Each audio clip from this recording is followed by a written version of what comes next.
Good morning, જય Shri Krishna.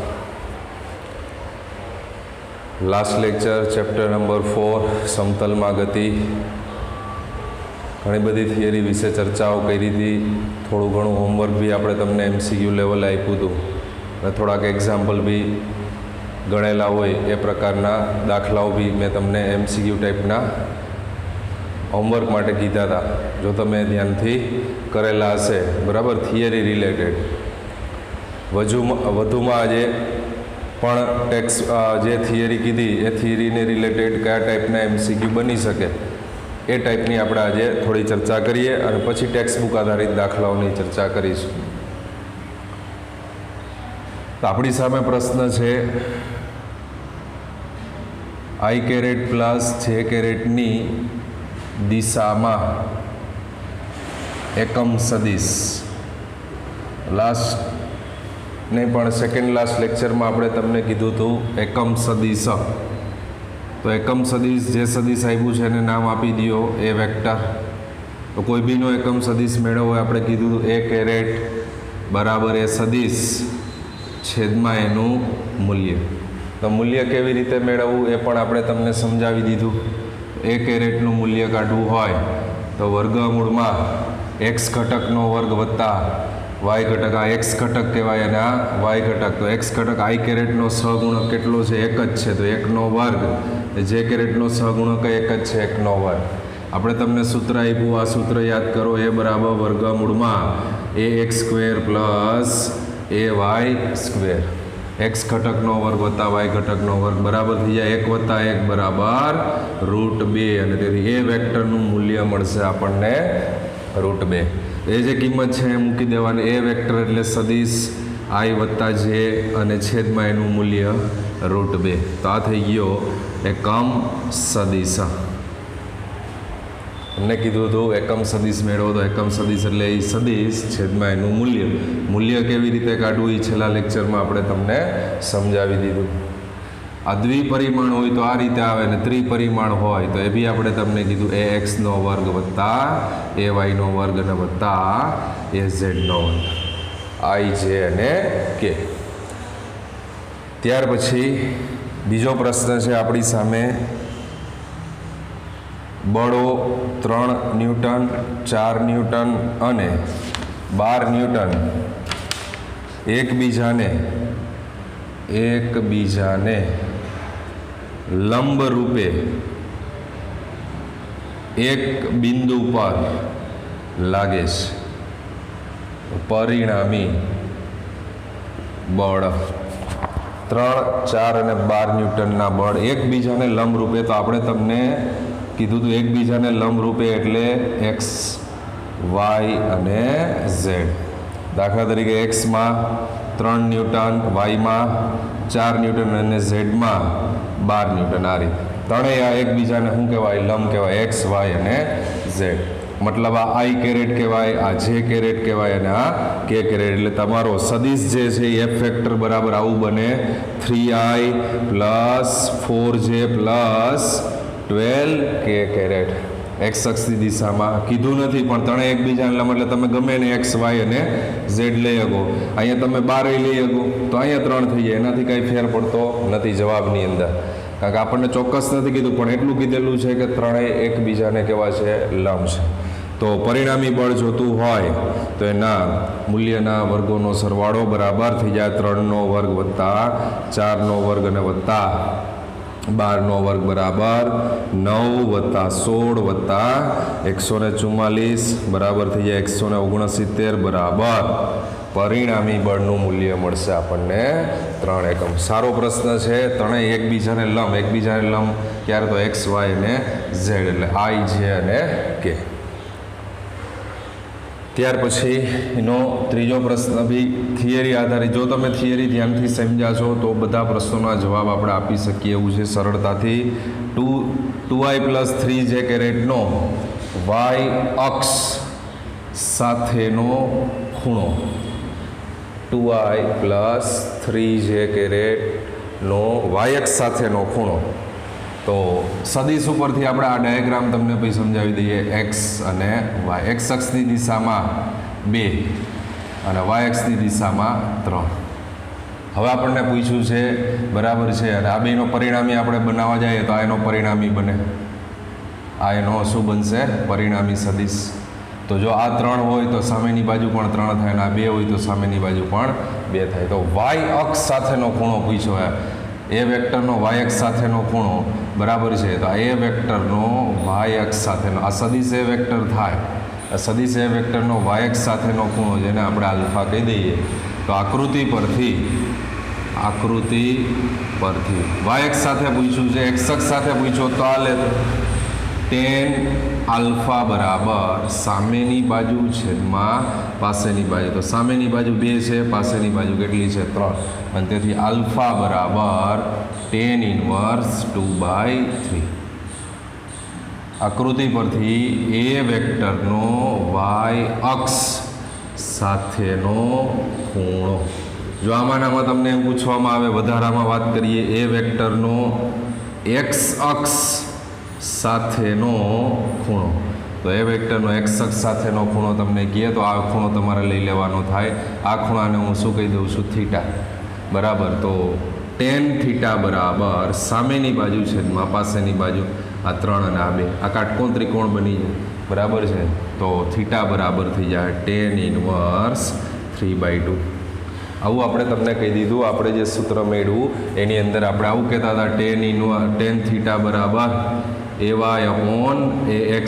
ay મતલબ y ઘટક, y ઘટક કેટલો? 3, ને x ઘટક કેટલો? 2, તો 3/2. તો આવું સૂત્ર આપણે આપેલું હતું તમને. તો એ સૂત્ર જ છે, કોઈ નવી વાત નથી.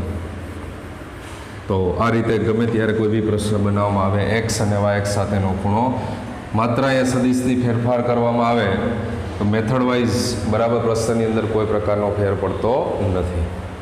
નંબર 4. ત્યાર પછીનો પ્રશ્ન છે આપણી સામે, જો એ વેક્ટર પ્લસ બી વેક્ટર એ એક્સ અક્ષની દિશામાંનો એકમ સદિશ હોય અને એ વેક્ટર બરાબર i માઇનસ જે પ્લસ કે, ત્યારે બી વેક્ટર બરાબર ખાલી જગ્યા. પ્રશ્નને બરાબર ધ્યાનથી સમજો. એ પ્લસ બી એ એક્સ અક્ષની દિશાનો એકમ સદિશ. તો મેં તમને આગલા લેક્ચરમાં ભણાવ્યું હતું, એક્સ અક્ષની દિશામાં કહેવામાં આવે એકમ સદિશ તો શું લેવાનું? આઈ કેરેટ. વાય અક્ષની દિશામાં કહેવામાં આવે તો જે કેરેટ, અને ઝેડ અક્ષની દિશામાં કહેવામાં આવે તો કે કેરેટ. આ પ્રશ્નમાં 3 પ્રશ્ન પૂછાય. એક્સ અક્ષની દિશાનો એકમ સદિશ કીધો, ત્યાં તમને વાય અક્ષની દિશાનો એકમ સદિશ પૂછી શકાય, ઝેડ અક્ષની દિશાનો એકમ સદિશ પૂછી શકાય. મતલબ એ પ્લસ બી એક્સ અક્ષની દિશાનો એકમ સદિશ, મતલબ હું લખી શકું એ પ્લસ બી બરાબર એક્સ અક્ષની દિશામાં, એટલે આઈ કેરેટ લખી શકાય. જો અહીંયા વાય કરી નાખું તો જે કેરેટ થઈ જાય, જો અહીંયા ઝેડ કરી નાખું તો કે કેરેટ થઈ જાય. અને તથા સદિશ એ વેક્ટર આપેલો છે આપણને આઈ માઇનસ જે પ્લસ કે. તો એ વેક્ટરની અહીંયા કિંમત મૂકી દો, આઈ માઇનસ જે પ્લસ કે પ્લસ બી વેક્ટર બરાબર આઈ કેરેટ. આપણે આ બીને સૂત્રનો હું બનાવવાનું છે કરતા, તો આ બધા પદ બરાબરની સામે લઈ જાઓ. તો બી વેક્ટર બરાબર આઈ કેરેટ, આ બરાબરની સામે જાય એટલે પ્લસ હોય માઇનસ થઈ જાય, માઇનસ હોય પ્લસ. તો આઈ પ્લસ છે એ માઇનસ, માઇનસ છે એટલે પ્લસ છે, અને માઇનસ પ્લસ કે એટલે થઈ જાય માઇનસ કે. તો આઈ કેન્સલ થઈ જાય, અને બી વેક્ટર બરાબર જે માઇનસ કે. જવાબ મળશે તમને બી વેક્ટર પૂછો તો બી વેક્ટર બરાબર જે માઇનસ કે. જો તમને કહેવામાં આવે વાય અક્ષની દિશામાં તો સદિશ તરીકે અહીંયા કોણ આવી જાય છે? કેરેટ. અને ઝેડ અક્ષની દિશામાં તો સદિશ તરીકે કોણ આવી જાય? કે કેરેટ. એટલે આવી જે ગણતરી છે એ પ્રમાણે ધ્યાનમાં રાખવાનું. આ એક પ્રશ્નમાંથી સીધા કેટલા પ્રશ્નો બની જાય છે? 3 પ્રશ્ન બની જાય. આ જગ્યાએ તમને એક્સ અક્ષની દિશામાં નો એકમ સદિશ કીધો છે, ત્યાં ઋણ સદિશ કહેવામાં આવે. તો ઋણ કહેવામાં આવે તો આજે આઈ પ્લસ લીધો, એને બદલે શું લઈ લેશો? માઇનસ. વિરોધી લઈ લેવાનું રહે. ત્યાર પછીનો પ્રશ્ન છે આપણી સામે, 2 સદિશ આપ્યા છે આપણને. સદિશ એ વેક્ટર બરાબર 4i plus 3j plus 6k caret, અને બી વેક્ટર બરાબર -i caret 3j caret -8k caret ના પરિણામી સદિશને સમાંતર એકમ સદિશ, પરિણામી સદિશને સમાંતર એકમ સદિશ. તો પરિણામી સદિશ એટલે આપણી પાસે સૂત્ર છે આર વેક્ટર બરાબર એ વેક્ટર પ્લસ જે બે સદિશ આપ્યા છે એનો પરિણામી સદિશ જોઈએ તો એ બેનો શું કરી દો સરવાળો. તો સરવાળો કરીએ હું ડાયરેક્ટ એટલે લખું છું 4 i વાળા પદનો સરવાળો થાય તો 4 - 1 એટલે સીધા થઈ જાય 3i. 3 ને 3 +3 એટલે 6j કેરેટ અને 6 - 8 એટલે -2 કેરેટ. આ આપણને મળી ગયો એનો પરિણામી સદિશ. તો પરિણામી સદિશને સમાંતર એકમ સદિશ પૂછ્યો હોય તો પરિણામી સદિશને સમાંતર, તો સમાંતર સદિશની વ્યાખ્યા આપણે ભણી ગયા છીએ. જે સદિશ આપ્યો છે એના જેવો જ એને અનુરૂપ બીજો સદિશ એ જ એને શું કહેવાય સમાંતર. એટલે સદિશને સમાંતર સદિશ પણ શું મળે આપણને તો કે 3i + 6j - 2 કેરેટ જ મળે. હવે એનો આપણને શું પૂછ્યો છે એકમ સદિશ. તો એકમ સદિશ બરાબર થઈ જાય સદિશ છેદમાં એનું માન, સદિશ છેદમાં એનું માન. તો સદિશ છે તમારી પાસે, એનું માન મેળવી લઈએ પહેલા તો વર્ગમૂળમાં 3નો વર્ગ 6નો વર્ગ 36 અને -2નો વર્ગ 4, 40 ને 9 49 બરાબર 7. પરિણામી સદિશ જે છે એનું મૂલ્ય આપણને કેટલું મળે 7. તો સદિશ છે 3i + 6j - 2k કેરેટ અને છેદમાં 7. આ થઈ ગયો ફાઇનલ આન્સર. એકમ સદિશ આર કેરેટ લખી નાખીએ. એકમ સદિશ મેળવવાનો હતો તો એકમ સદિશ થાય એ સદિશ છેદમાં એનું માન, એનું મૂલ્ય. તો જવાબ મેળવો આપણને 1/7 3i + 6j - 2k કેરેટ. તો આવા પ્રકારના પ્રશ્નો છે એ બેઝિક નાના MCQ ટાઈપના પ્રશ્નો છે જે આપણને ખ્યાલ આવવો જોઈએ. તો એના આધારે વધારે આગળ આપણને ખ્યાલ આવી જાય. ત્યાર પછી એવો જ પ્રશ્ન સેમ આપીએ છીએ બરાબર છે કે જેની અંદર સદિશ એ વેક્ટર બરાબર 3i + 2j અને સદિશ બી વેક્ટર બરાબર 2i + 3j - k કેરેટ. ત્યારે એ વેક્ટર બી વેક્ટરની દિશાનો એકમ સદિશ, એ બીની દિશાનો એકમ સદિશ. તો એ બીની દિશાનો એકમ મતલબ પહેલાં આપણે મેળવવું પડે એ બી. એમાંથી બીને બાદ કરી નાખો તો સદિશ એ વેક્ટર 3i + 2j બી વેક્ટર એટલે 2i + 3j - k કેરેટ. તો 3i + 2j - 2i - 3j + k caret. i વાળાની બાદ બાકી 3i - 2i થઈ જાય i caret, 2j - 3j - j caret, k વાળું એક જ પદ છે + k કેરેટ. આ મળી ગયો એ બી. હવે આપણને આનો પૂછ્યો છે એકમ સદિશ. તો એકમ સદિશ બરાબર જે સદિશ છે એ સદિશ છેદમાં એનું માન, એ બીનું માન. તો અહીંયા આપણે અલગથી એ બીનું માન જોઈએ જ તો વર્ગમૂળમાં 1નો વર્ગ -1નો વર્ગ અને +1નો વર્ગ બરાબર થઈ જાય 1 + 1 + 1 બરાબર √3. તો પરિણામી સદિશનું મૂલ્ય આપણને મળશે √3. સદિશ મેળો i - j + k છેદમાં √3. તો જેની અંદર જવાબ થાય i - j + k. પરિણામી સદિશ એ બીની દિશાનો એકમ સદિશ, એ બીની દિશાનો એકમ એટલે સદિશ છેદમાં એનું માન.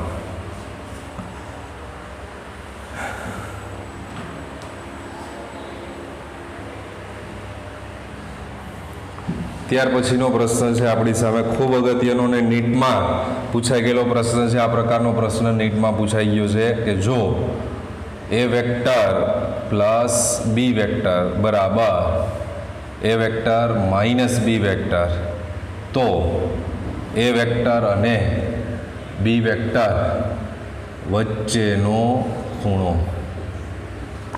એ પ્લસ બી બરાબર એ માઇનસ બી. તો આ બે વસ્તુ ભણી ગયા છે આપણે. આવું કંઈક સૂત્ર ભણ્યા હતા, એ પ્લસ બી, જેને આપણે આર વેક્ટરનું મૂલ્ય પરિણામી સદિશ તો બરાબર વર્ગમૂળમાં લખતા હતા A square plus B square plus 2ab cos theta. Same વાત છે અહીંયા એ પ્લસ બી. તો આપણે એના આધારે એ પ્લસ બી બરાબર આપ્યું છે એ માઇનસ બી. તો એના આધારે આપણે લખી શકીએ વર્ગમૂળમાં સ્મોલ એ છે તો એ સ્ક્વેર બી સ્ક્વેર 2ab cos થીટા. અને એવું જ માઇનસમાં બી લખતા હતા. તો એમાં હતું એ સ્ક્વેર બી સ્ક્વેર ને પ્લસને બદલે શું આવે ત્યાં માઇનસ. માઇનસ તો અહીંયા માઇનસ, પ્લસ તો પ્લસ. આવું આપણે આગલા લેક્ચરમાં કીધું હતું. ખૂબ અગત્યનો પ્રશ્ન નીટમાં પૂછાઈ ગયો. બે બાજુથી વર્ગમૂળ દૂર કરી નાખો. વર્ગમૂળ દૂર કરતા બે બાજુ છે નીકળી જાય તો વધે A square plus B square 2ab cos theta બરાબર થઈ જાય A square plus B square minus 2ab cos theta. તો બે બાજુ એ સ્ક્વેર છે કેન્સલ થઈ જાય, બે બાજુ બી સ્ક્વેર છે કેન્સલ થઈ જાય. તો શું વધ્યું? તો કે 2ab cos થીટા બરાબર માઇનસ 2ab cos થીટા. ફરી પાછા 2ab બી કેન્સલ થઈ જાય. તો cos થીટા બરાબર minus cos theta. Minus cos theta આ બાજુ આવી જાય તો થઈ જાય cos થીટા વત્તા cos થીટા બરાબર 0. 2 cos થીટા બરાબર 0. તેથી cos થીટા બરાબર 0. તો cos કેના આગળ 0 થાય? 90 અથવા રેડિયનમાં π/2. તો આપણો જવાબ છે થીટા ઈ, બે સદિશ વચ્ચેનો ખૂણો, બે વચ્ચેનો ખૂણો થીટા. થીટા બરાબર 90 અથવા તો π/2, 90 અંશ અથવા તો π/2. cos 90ની કિંમત 0 થાય બરાબર છે એટલે cos થીટા બરાબર 0. તો થીટા બરાબર 90 અથવા π/2. તો આ પ્રકારનો પ્રશ્ન છે એ નીટની અંદર પૂછાઈ ગયો. ત્યાર પછીનો પ્રશ્ન બી ખૂબ અગત્યનો છે. પ્રશ્ન એ બી સારો છે, ધ્યાનથી સમજવા જેવો. જ્યારે બે બળો એકબીજાથી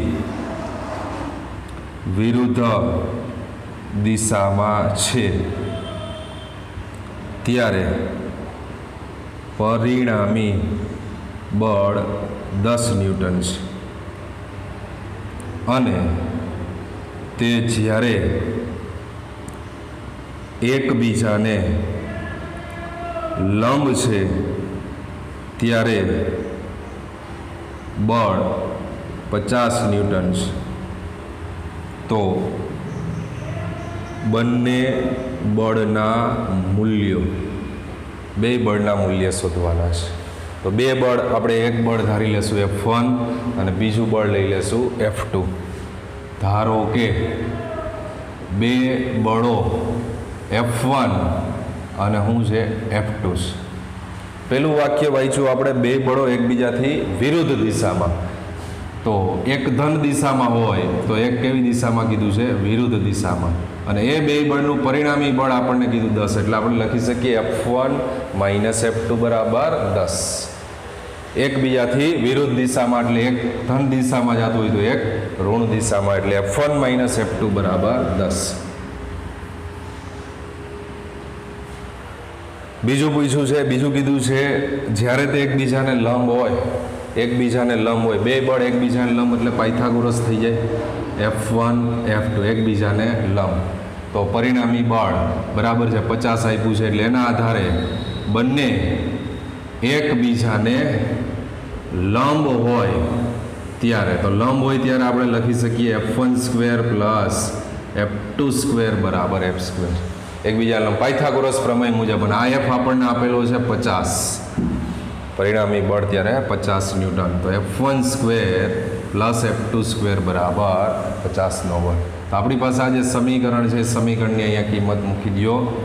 F1 square as it is F1 ની કિંમત મૂકી દે તો F2 સામે વહી જાય એટલે 10 પ્લસ F2 નો સ્ક્વેર પ્લસ F2 સ્ક્વેર બરાબર 50 નો વર્ગ. સમજાય શું કહીએ છીએ? આ F1 ની અહીંયાથી કિંમત સમીકરણ કેટલા પરથી?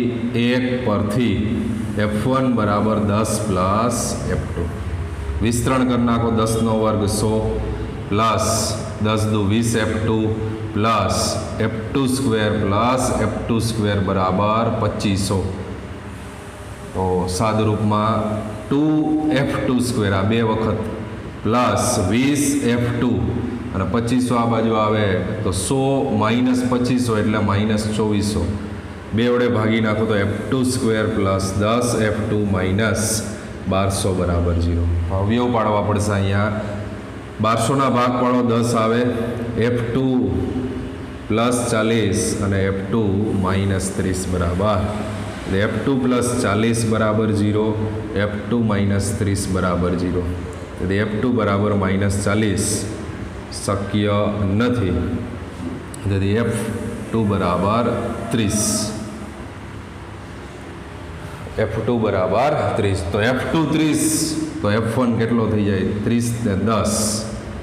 F1 બરાબર 40 ન્યૂટન. આપણને પૂછ્યું હતું બે બળના મૂલ્ય, તો F2 બરાબર 30, F1 બરાબર 40. એટલે જવાબ આવશે 40 ન્યૂટન અને 30 ન્યૂટન. તો પરીક્ષામાં આ ગણતરી કરી કદાચ ઓપ્શન આપણી સામે હોય તો આપણે એવું બી લોજિક લગાવી શકીએ કે જે ઓપ્શન આપ્યા છે એમાં કેનો તફાવત 10 થાય છે, કારણ કે પરિણામી બળ 10 આપ્યું છે આપણને, એ જોઈ લેવાનું.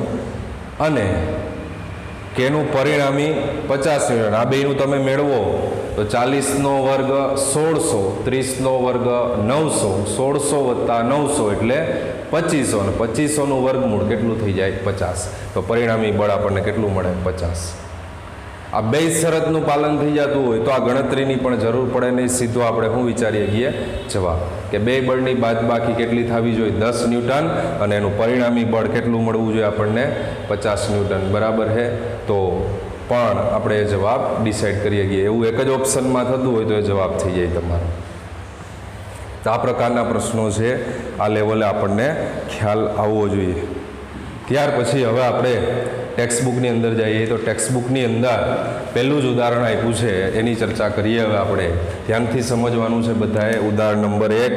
તો ઉદાહરણ નંબર 1ની રકમ ધ્યાનથી વાંચશો બધા. ઉદાહરણ નંબર 1 શું કહે છે? ધ્યાન આપશો બધા જ. ઉદાહરણ નંબર 1માં વરસાદ શિરોલંબ દિશામાં 35 મીટર પર સેકન્ડની ઝડપથી પડે છે. શિરોલંબ દિશામાં એટલે વરસાદ તો નીચે જ પડવાનો છે, ઉપર કાંઈ પડવાનું નથી. પણ કેવી દિશામાં પડે છે? શિરોલંબ દિશામાં. થોડા સમય બાદ હવા 12 મીટર પર સેકન્ડની ઝડપે પૂર્વથી પશ્ચિમ દિશામાં ફૂંકાવા લાગે છે. પૂર્વથી પશ્ચિમ દિશામાં ફૂંકાવા. તો બસ સ્ટેન્ડ ઉપર ઊભેલા છોકરાએ પોતાની છત્રી કઈ દિશામાં રાખવી જોઈએ? હવે ધ્યાનથી પહેલાં તો આપણને દરેક દિશાઓ વિશે ખબર હોવી જોઈએ. એ ખાલી માહિતી આપી દઈએ. ઉત્તર, દક્ષિણ, પૂર્વ અને પશ્ચિમ, આ દિશાઓ આપણને ખબર હોવી જોઈએ. N, S,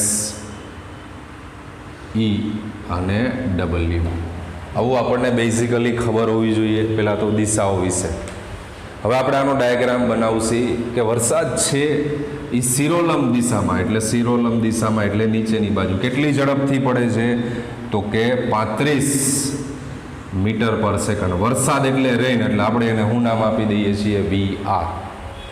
પછી થોડા સમય બાદ 12 મીટર પર સેકન્ડની ઝડપે પૂર્વથી પશ્ચિમ, એટલે પવન છે પૂર્વથી પશ્ચિમ દિશામાં, પૂર્વથી પશ્ચિમ દિશામાં પવન જે છે એ પૂર્વથી કઈ દિશામાં ફૂંકાવા લાગે છે? પૂર્વથી પશ્ચિમ દિશામાં ફૂંકાવામાં. પવન એટલે VW કહી દઈએ છીએ, એટલે પવન કેટલી મીટર? 12 મીટર પર સેકન્ડની ઝડપથી પૂર્વથી પશ્ચિમ દિશામાં. પૂર્વથી પશ્ચિમ, જો એમ કીધું પશ્ચિમથી પૂર્વ તો આપણે આ બાજુ બતાવવું પડે પશ્ચિમથી પૂર્વ, પણ પૂર્વથી પશ્ચિમ દિશામાં ફૂંકાવા લાગે. તો બસ સ્ટેન્ડ ઉપર ઊભેલા છોકરાએ પોતાની છત્રી કઈ દિશામાં રાખવી જોઈએ? અહીંયા ઊભેલી આ બસ સ્ટેન્ડ ઉપર ઊભેલો કોઈ વ્યક્તિ છે એને પોતાની છત્રી કઈ દિશામાં ખોલવી જોઈએ એવો પ્રશ્ન પૂછ્યો છે. આપણે ભણ્યા, આપણી પાસે આ બે સદિશ છે, બે સદિશના પૂછ જોડાયેલા છે. જો તો આપણે આ બે સદિશ માટે પરિણામી સદિશ વિચારવો હોય તો શું કરવું પડે? તો કે આ સદિશ છે એને સમાંતર સદિશ હું અહીંયા બતાવી દઉં અને આ સદિશને સમાંતર સદિશ અહીંયા બતાવી દઈએ. બરાબર છે. સમજવા માટેની વાત છે. આ ડાર્ક બતાવી દઈએ, આ ડોટેડ લાઈન. તો આ બેનો પરિણામી જોતો હોય તો આ પરિણામી બનશે, કારણ કે પૂછ હારે પૂછ, શીર્ષ હારે શીર્ષ. આ ઈ બેનો શું બની જશે? પરિણામી સદિશ. ધ્યાનથી બરાબર. આ સદિશને સમાંતર સદિશ એટલે આ બી કેટલો થઈ જાય? 12 મીટર પર સેકન્ડ. આને સમાંતર એટલે આ બી કેટલો થઈ જાય? 35. બરાબર છે. તો પૂછ હારે પૂછ, શીર્ષ હારે શીર્ષ, એ એનું શું બનશે? પરિણામી સદિશ.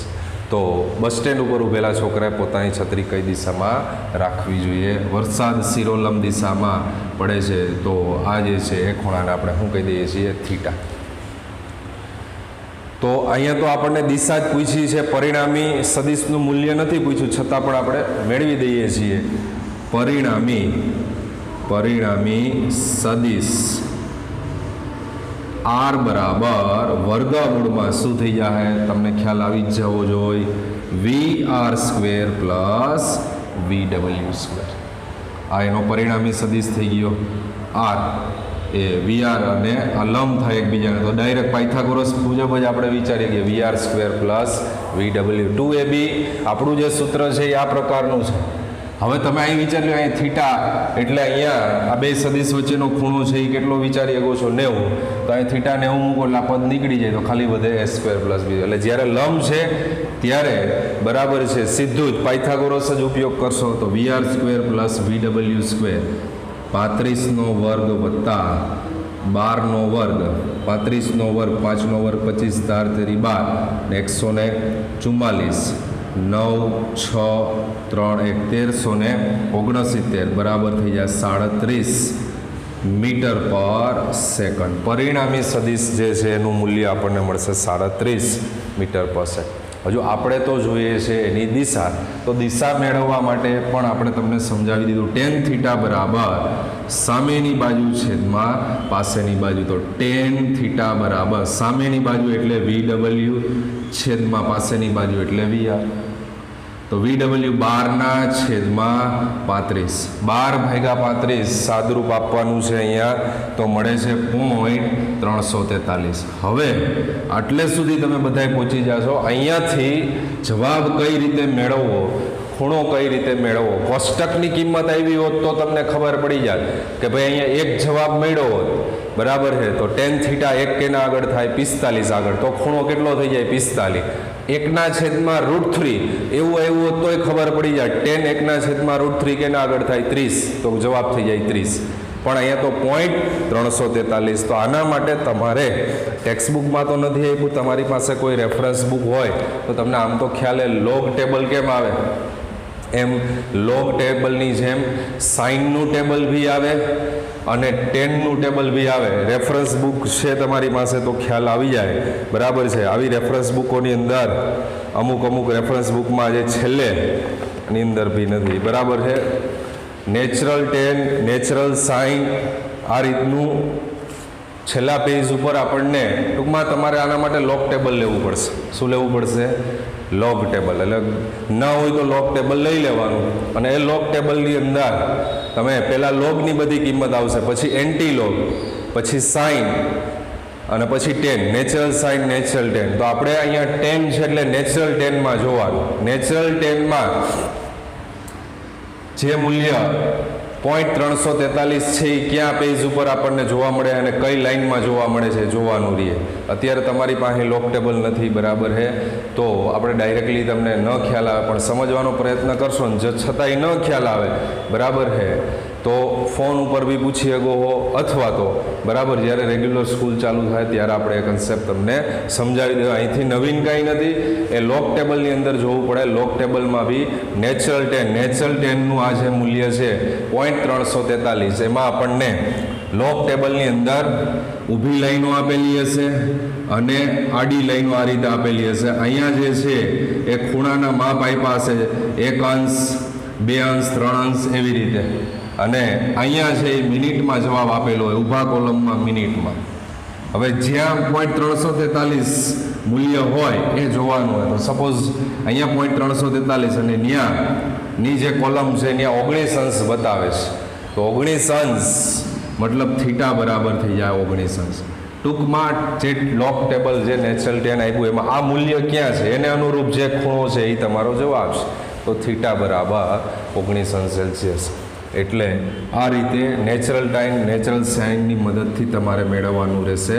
બરાબર જે મૂલ્ય મળે છે એ તમારો ખૂણો થઈ જાય. તો જવાબ આવશે અહીંયા 19 અંશ.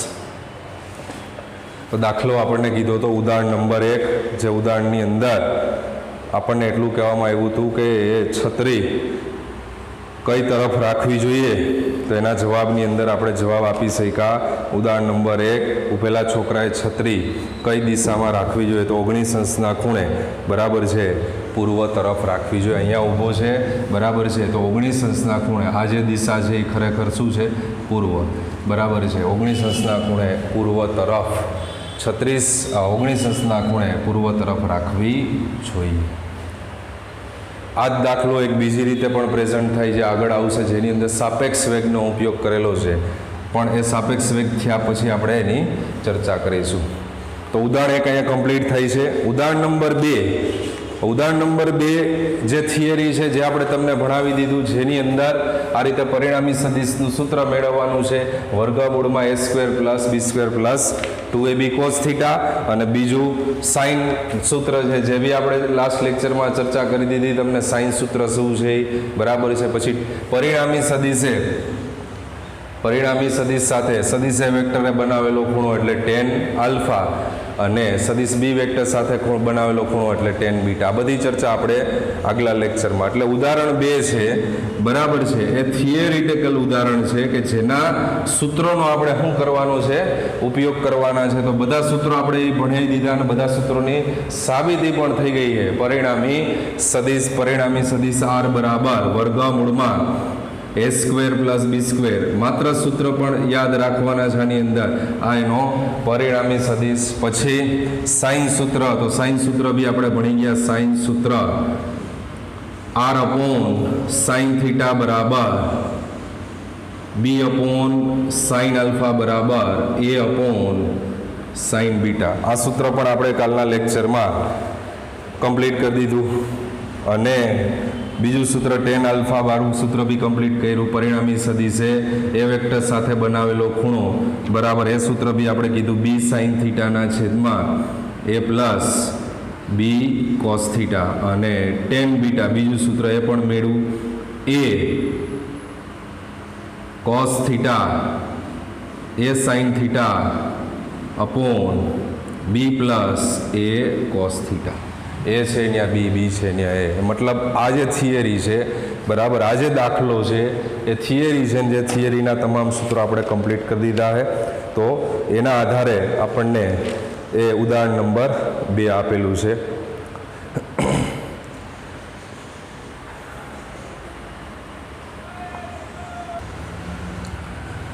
ત્યાર પછી મેઇન સ્વાધ્યાયમાં આવી જાવ. તો મેઇન સ્વાધ્યાયની અંદર પહેલા 3 દાખલાઓમાં સદિશ રાશિ અને અદિશ રાશિ ઓળખવાનો પ્રશ્ન આપેલો છે, જે આપણે તમને પહેલા લેક્ચરમાં કમ્પ્લીટ કરવાનું કીધું હતું. પહેલો, બીજો અને ત્રીજો. ખાલી કઈ રાશિ સદિશ છે, અદિશ રાશિ એ ઓળખવાની છે, જે તમે જાતે પણ સરળતાથી કરી શકશો. ત્યારબાદ હવે આપણે સીધા જ દાખલા નંબર 8 ઉપર ચર્ચા કરવાના છે. 8મા દાખલાની રકમમાં ધ્યાન બધાનું. દાખલા નંબર 8, 3 છોકરીઓ છે. સ્વાધ્યાયની અંદર 8મો દાખલો આપણે ગણાવવા જઈએ છીએ. 3 છોકરીઓ 200 મીટર ત્રિજ્યાના વર્તુળાકાર રિંગમાં બરફની સપાટી ઉપર સ્કેટિંગ કરે છે. તે સપાટીની કિનારી ઉપર બિંદુ P થી સ્કેટિંગ શરૂ કરે છે તથા Pના વ્યાસાંત બિંદુ Q ઉપર જુદા જુદા પથ ઉપર થઈ અને આકૃતિમાં દર્શાવ્યા પ્રમાણે પહોંચે છે. તો દરેક છોકરીના સ્થાનાંતર સદિશનું માન કેટલું? અને કોઈ છોકરી માટે તેનું માન મૂળ સ્કેટની પથ લંબાઈ જેટલું હશે. દરેક છોકરીઓ માટે આપણે સ્થાનાંતર સદિશનું માન મેળવવાનું. મતલબ સ્થાનાંતર સદિશ આકૃતિ તમે જુઓ છો, વર્તુળાકાર રિંગ છે, આ બિંદુ P છે અને આ બિંદુ Q છે. એક છોકરી છે એ સીધે સીધા માર્ગે ગતિ કરે છે, બરાબર છે. એક આ રીતે, એક છોકરી એ આ રીતે, આ છોકરી બી, અને ત્રીજી છોકરી છે બરાબર છે આ રીતે માર્ગ ઉપર ગતિ કરે છે. આવું આપણને કીધેલું છે. 3 છોકરીઓ 200 મીટર ત્રિજ્યાવાળી વર્તુળાકાર રિંગમાં, 3 છોકરીઓ એ, બી અને સી એ વર્તુળાકાર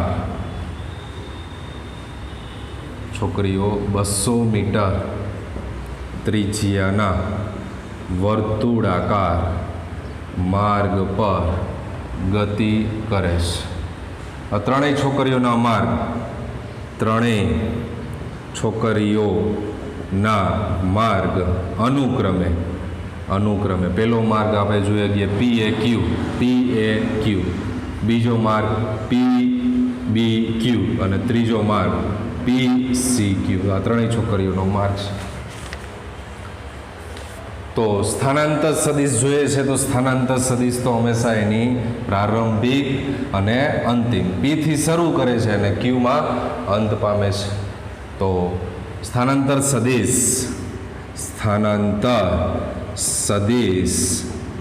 પી ક્યુ વેક્ટર એનું માન પૂછ્યું છે બરાબર પી ક્યુ વેક્ટર બરાબર આપણે જોઈએ ગઈએ છીએ આ જે છે અંતર કેના જેટલું થઈ જાય, વ્યાસ જેટલું થઈ જાય, બરાબર છે. પ્રારંભિક અને અંતિમ સ્થિતિ ઉપર આધાર રાખે તો પ્રારંભિક અને અંતિમ સ્થિતિ વચ્ચેનું અંતર કેના જેટલું થાય છે, વ્યાસ જેટલું. વ્યાસ એટલે 2 ગુણ્યા ત્રિજ્યા, અને 2 ગુણ્યા ત્રિજ્યા તમને કેટલી આપેલી છે 200 મીટર, બરાબર થઈ જાય 400 મીટર.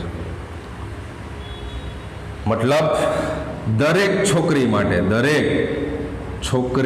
માટે સ્થાનાંતર સદિશનું મૂલ્ય કેટલું છે 400 મીટર દરેક છોકરી માટે, કારણ કે દરેક છોકરી એની પ્રારંભિક સ્થિતિ પી અને અંતિમ સ્થિતિ ક્યુ.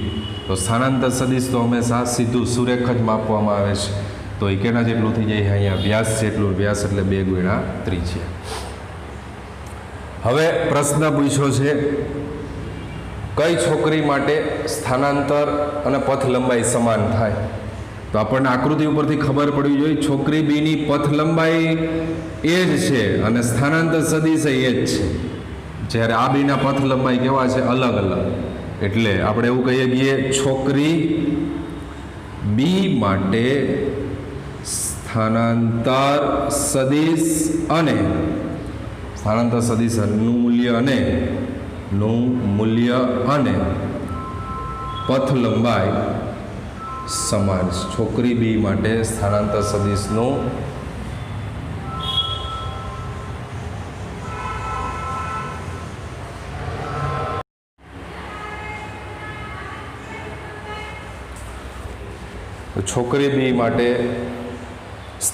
સદિશનું મૂલ્ય અને પથ લંબાઈ કેવા છે સમાન. પ્રશ્ન હતો કઈ છોકરી માટે તેની મૂળ લંબાઈ સ્કેટની પથ લંબાઈ જેટલી હશે. તો છોકરી બી માટે સ્થાનાંતર સદિશ અને પથ લંબાઈ સમાન છે. જ્યારે એ અને સી માટે શું થશે કેવું હોય તો એ છોકરી કીધું નથી આપણને, છોકરીઓ એ અને સી માટે પથ લંબાઈ ઇઝ ગ્રેટર ધેન સ્થાનાંતર સદિશનું મૂલ્ય. એ અને સી માટે શું થશે પથ લંબાઈ વધી જાય, કારણ કે એ વાંકા ચૂકા માર્ગે ગતિ કરે છે. ચાલો ત્યાર પછી પણ જબરજસ્ત દાખલો આપ્યો છે. એના પછીનો દાખલો છે 4.9. એ પણ સારો દાખલો તો એક સાયકલ સવાર 1 કિલોમીટર ત્રિજ્યાવાળા વર્તુળાકાર બગીચાના કેન્દ્ર ઓથી ગતિ શરૂ કરે છે. 1 કિલોમીટર ત્રિજ્યા, આ ત્રિજ્યા છે કેટલી છે 1 કિલોમીટર. વર્તુળાકાર કેન્દ્ર ઓથી ગતિની શું કરે છે શરૂઆત. બગીચાના કિનારા પી સુધી, અહીંયા બગીચાનો કિનારો છે પી સુધી પહોંચે છે. ત્યારે તે બગીચાના પરિઘ ઉપર સાયકલ ચલાવતા બગીચાનો પરિઘ કહેવાય સાયકલ ચલાવતા QO સુધી. તો અહીંયા બિંદુ ક્યુ છે અને અહીંયાથી આ બેને જોડી દો એટલે ક્યુ ઓ સુધી બરાબર આ રીતે અહીંથી ગતિની શરૂઆત કરે છે અને ઓ બિંદુએ પહોંચી જાય છે અને ઓ પર પાછો આવે. તો આ ચક્કર કાપવા માટે 10 મિનિટ જેટલો સમય ટી બરાબર આપ્યું છે 10 મિનિટ, તો એને કલાકમાં ફેરવવા 10/60 બરાબર 1/6 અવર. તો ચોખ્ખું સ્થાનાંતર, સરેરાશ વેગ અને સરેરાશ ઝડપ. પહેલો પ્રશ્ન છે ચોખ્ખું સ્થાનાંતર. જોઈ લેવાય અહીંયા બિંદુ ઓ પરથી ગતિની શરૂઆત થાય છે અને ગતિ કરીને ફરીથી ઓ પર પાછો આવે છે. એનો મતલબ પ્રારંભિક સ્થિતિ અને અંતિમ સ્થિતિ અહીંયા કેવી થઈ જાય છે? એક જ થઈ જાય. અહીંથી શરૂઆત કરે છે અને પાછો એ જ જગ્યાએ આવી જાય છે. તો અહીં પ્રારંભિક અને અંતિમ સ્થિતિ એક જ હોવાથી પ્રારંભિક અને અંતિમ સ્થિતિ એક જ હોવાથી સ્થાનાંતર સદિશનું મૂલ્ય શું મળશે? આપણને 0 મળે. કારણ કે જે જગ્યાએ છે ન્યાય તો પ્રારંભિક સ્થિતિ અને અંતિમ સ્થિતિ બે એક જ હોવાથી પ્રારંભિક સ્થાનાંતર સદિશનું મૂલ્ય કેટલું મળશે? આપણને 0. બીજો પ્રશ્ન છે સરેરાશ વેગ.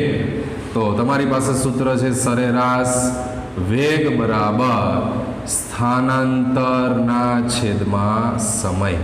તો સ્થાનાંતર તો તમને મળ્યું 0, સમય 1/6 બરાબર 0, એટલે સરેરાશ વેગ અહીંયા મળશે 0. પણ એ પછીનો ત્રીજો પ્રશ્ન છે સરેરાશ ઝડપ. સૂત્રોથી વાકેફ રહેજો. સરેરાશ વેગ તો સ્થાનાંતરના છેદમાં સમય, વેગ છે એ સદિશ રાશિ. સરેરાશ ઝડપ તો સરેરાશ ઝડપ એ અદિશ રાશિ થઈ જાય, જેની અંદર સૂત્ર આવશે પથ લંબાઈના છેદમાં સમય. તો પથ લંબાઈ આપણે મેળવવી પડશે. પથ લંબાઈ બરાબર ક્યાંથી ગતિની શરૂ કરે છે? પથ લંબાઈ થશે ઓપી પ્લસ આ ક્યુ અને પી વચ્ચેનું અંતર એટલે ચાપ પીક્યુ, ચાપ પીક્યુ અને ફરી પાછું ક્યુઓ. આ બે અંતર તો ખબર છે. ઓપી 1 કિલોમીટર તો ક્યુઓ બી કેટલો થાય? 1 કિલોમીટર. વાત છે પીક્યુ. તો ચાપ પીક્યુ એટલે વર્તુળનો પરિઘ ગણવો પડે. તો વર્તુળના પરિઘનો આ કેટલામો ભાગ છે? ચોથો. વર્તુળનો પરિઘ એટલે 2πr અને એનો ચોથો ભાગ એટલે ભાગ્યા 4. તો ઓપી બરાબર 1 કિલોમીટર. ચાપ પીક્યુ એટલે 1/4 ઇન્ટુ 2π. આખા વર્તુળનો પરિઘ કેવો હોય તો 2πr, પણ આ વર્તુળનો કેટલો ભાગ દર્શાવે? ચોથો ભાગ એટલે ભાગ્યા 4. અને ક્યુઓ પણ 1 ને 1 કેટલા થઈ જાય? 2 વત્તા πr ના છેદમાં 2. કિંમત મૂકી દો. 2 વત્તા π એટલે 3.14 ગુણ્યા 1 ત્રિજ્યા તો આપણને ખબર છે 1 કિલોમીટર છેદમાં 2. 3.14 ભાગ્યા 2 એટલે 1.57 ગુણ્યા 1 એટલે 2 વત્તા 1.57 બરાબર 3.57 કિલોમીટર. આ શું મળી ગયું આપણને? પથ લંબાઈ. તો પથ લંબાઈ મળ્યા પછી હવે આપણને મળશે સરેરાશ ઝડપ. તો સરેરાશ ઝડપ બરાબર સરેરાશ ઝડપ બરાબર પથ લંબાઈ મેળી 3.57 ભાગ્યા 1 ના છેદમાં 6. 3.57 ગુણ્યા 6 બરાબર થઈ જાય 21.48 કિલોમીટર પર અવર. 21.48 કિલોમીટર પર અવર એટલે ફાઇનલ આન્સર 21.42 કિલોમીટર પર અવર. 3 જવાબ હતા. સ્થાનાંતરનું મૂલ્ય 0, સરેરાશ વેગ p0 કારણ કે સ્થાનાંતર 0 અને સરેરાશ ઝડપ થશે 21.42 કિલોમીટર પર અવર. તો આ પ્રકારના હજુ 2-3 દાખલાઓ છે, બરાબર છે. તો આવો સરળ પ્રશ્ન હજુ એક છે જે તમને હોમવર્કમાં પણ સરળતાથી કરી શકો એમ છે. એટલે એક પ્રશ્ન આપણે તમને હોમવર્ક આપીએ છીએ. દાખલા નંબર 11. ધ્યાનથી જો. એક મુસાફર નવા શહેરમાં સ્ટેશન પર ઉતરીને ટેક્સી કરે છે. સ્ટેશનથી સુરેખ રોડ ઉપર તેની હોટલ 10 કિલોમીટર. સુરેખ રોડ એટલે સીધું અંતર, ને સીધું અંતર શેમાં મપાય? સ્થાનાંતર કહેવાય એને. એટલે સ્થાનાંતર સદિશનું મૂલ્ય અહીંયા કેટલું આપ્યું છે આપણને? 10 કિલોમીટર. અને ટ્રેક સીટ એવા 23 કિલોમીટરના વાંકા ચૂકા માર્ગે. તો વાંકો ચૂકો માર્ગ એટલે એ શું કહેવાય? પથ લંબાઈ. તો આપેલ જે ડેટા છે એની અંદર આપણને શું આપેલું છે? ખાલી ધ્યાનથી 11મો દાખલો, સ્થાનાંતરનું મૂલ્ય આપેલું છે આપણને 10 કિલોમીટર. સુરેખ માર્ગ એટલે સીધું માર્ગ એટલે સ્થાનાંતર, અને વાંકો ચૂકો માર્ગ એટલે પથ લંબાઈ આપેલી છે 23 કિલોમીટર. પથ લંબાઈ આપેલી છે આપણને 23 કિલોમીટર. 28 મિનિટમાં હોટલે પહોંચાડે. 28 મિનિટ એટલે ટી બરાબર 28 મિનિટ બરાબર 28/60 કલાક. મિનિટને શેમાં ફેરવી દીધી? કલાકમાં. તો સરેરાશ ઝડપ અને સરેરાશ વેગનું મૂલ્ય શું આ બંને સમાન હશે? સેમ વાત કરવાની. સરેરાશ વેગ અને સરેરાશ ઝડપ. પહેલા સરેરાશ ઝડપ પૂછ્યું તો આ સૂત્ર પથ લંબાઈના છેદમાં સમય. પથ લંબાઈ 23 કિલોમીટર છેદમાં સમય 28/60 જે આવે એ જવાબ કિલોમીટર પર અવર. બીજું છે સરેરાશ વેગ. તો સરેરાશ વેગ સ્થાનાંતરના છેદમાં, તો સ્થાનાંતર કેટલું લેવાનું છે? 10 કિલોમીટર છેદમાં 28/60. ને એના આધારે જે જવાબ આવે એ સરેરાશ વેગ. તો આ બે સમાન ન થાય? ના. પ્રશ્નની અંદર હું આપશે જવાબમાં શું આ બંને સમાન? તો કે ના. શું કામ? તો કે સ્થાનાંતર તો કેવું મપાય? સીધું મપાય. અને પથ લંબાઈ છે એ વાંકા ચૂકા માર્ગે મપાય. એટલે અહીંયા આ બે મૂલ્ય સમાન હોઈ શકે નહીં. બે સમાન ત્યારે થઈ શકે કે સ્થાનાંતર અને પથ લંબાઈ બે સુરેખ માર્ગે ગતિ કરે તો જ. એટલે જવાબની અંદર આવશે ત્રીજા પ્રશ્નનો જવાબ ના. અને એનું કારણ શું આપી શકાય? સ્થાનાંતર અને પથ લંબાઈ સુરેખ માર્ગે હોય તો સરેરાશ વેગ અને સરેરાશ ઝડપના મૂલ્ય શું થઈ શકે? સમાન થઈ શકે. તો આટલી ચર્ચા રાખીએ છીએ આજના લેક્ચરમાં. જે કાંઈ ડાઉટ છે બરાબર, જે કાંઈ પ્રશ્ન છે તમને વોટ્સઅપ નંબર આપી દઉં છું મારો બરાબર. એ વોટ્સઅપ નંબર ઉપર તમારે જે કાંઈ માહિતી બરાબર, જે કાંઈ પ્રશ્ન પૂછવો હોય તો એનો જવાબ તમે મળી જાય બરાબર. જે તમે ધ્યાનથી જોજો 99981141. ઘણાને ખબર નથી મોબાઈલ નંબર બરાબર છે, તો એ આપી દઈએ છીએ એટલે તમને ખ્યાલ આવી જાય. જે કાંઈ ડાઉટ છે આ વોટ્સઅપના માધ્યમથી પૂછી શકો, ફોન કરીને પૂછી લેશો, તમારા પ્રશ્નનો જવાબ મળી જાય. પણ સમજવાનો પ્રયત્ન કરશો. સ્ટાર્ટિંગ છે બરાબર, હજી થોડું ડિફિકલ્ટ બી છે, થોડુંક મેથ્સ લેવલ પણ આવે આની અંદર. એટલે સમજીને કરશો તો જ થાય. એટલે આ પ્રેક્ટિકલી ચેપ્ટર છે આખો, એટલે સમજો તો કમ્પ્લીટલી સમજાઈ જાય બરાબર છે. તો ક્યાંય તકલીફ પડે એવા કોઈ પ્રકારના પ્રશ્નો નથી. પ્રશ્નને બરાબર ધ્યાનથી વાંચવાનું. જેટલા બી આજે પ્રશ્ન કરાવ્યા છે એ બધા વ્યવસ્થિત સારી રીતે ફરીથી રિપીટ કરવા, તમારી રીતે ક્વેશ્ચન લખી અને એને ગણવાનો પ્રયત્ન કરવાનો. જેમ પ્રેક્ટિસ કરશો બરાબર છે એ પ્રમાણે વધુને વધુ આની અંદર ઇન્ટરેસ્ટ પડે અને વધુને વધુ ફિઝિક્સ છે એ તમારું મજબૂત થાય.